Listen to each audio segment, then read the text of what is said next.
The royal co-founded the charity Anti-Slavery Collective with her best friend Julia de Boinville in 2017.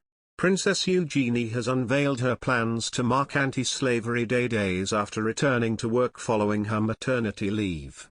She co-founded the charity Anti-Slavery Collective with Julia de Boinville 5 years ago with the aim of raising awareness about the issue of modern slavery.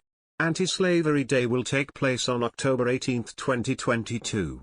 Dressed in a red hoodie marked with Anti-Slavery Collective, the princess took to Instagram along with Ms de Boinville to discuss an upcoming launch on their social media to introduce their followers to key figures tackling modern slavery. Eugenie said, "Hi everyone, today we are very excited to be kicking off the countdown to Anti-Slavery Day." Ms de Boinville then said, "Anti-Slavery Day provides everyone with an opportunity to raise awareness about human trafficking and modern slavery, and to shine a light on the incredible people in this movement who are fighting to end modern slavery in all its forms." With each taking it in turn to speak, the rest of the short video continues. "Today and up until October 18th we are going to be introducing you to a group of individuals whose voices, work and advocacy we admire. We've asked them to share who they are, why fighting against modern slavery is important to them and how you can get involved in the movement. Keep an eye out for each one of them on our Instagram, we hope you feel as inspired by them as we do." Earlier this year, Princess Eugenie launched the first episode of her weekly podcast for the Anti-Slavery Collective, Floodlight. Guests on her show so far have included Dame Emma Thompson and Caroline Howe QC, who prosecuted the largest modern slavery trial case in the UK's history. Dame Emma discussed her experiences of working with victims of sex trafficking on the show. A charity championed by the Duchess of Sussex is facing an investigation after it emerged the mother and daughter at the helm have paid nearly £2 million in less than 5 years.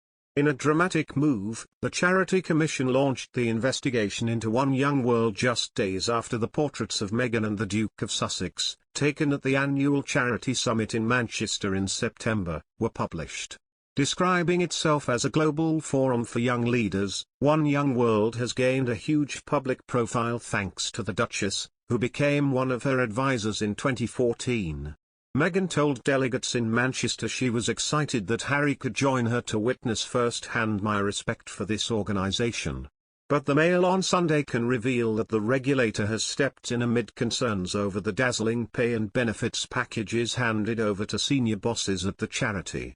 There's no suggestion that Meghan and Harry, who are among a range of famous charity donors, including Richard Branson, Bob Geldof and Emma Watson, knew about wage levels. One Young World CEO Kate Robertson was awarded a £440,000 compensation package for the 18 months to June 2021, despite the pandemic disrupting the peaks, the largest source of income.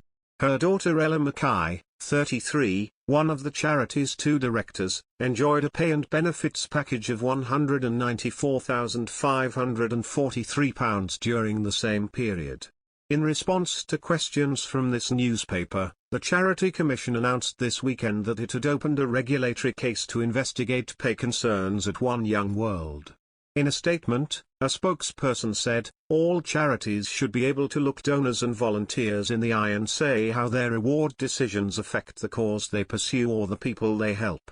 The Commission said opening a compliance case is not a finding of wrongdoing, but is the first step it can take in investigating possible wrongdoing. A spokesperson for One Young World said it was working with the Commission to answer all their questions, adding, "We are confident there has been absolutely no wrongdoing."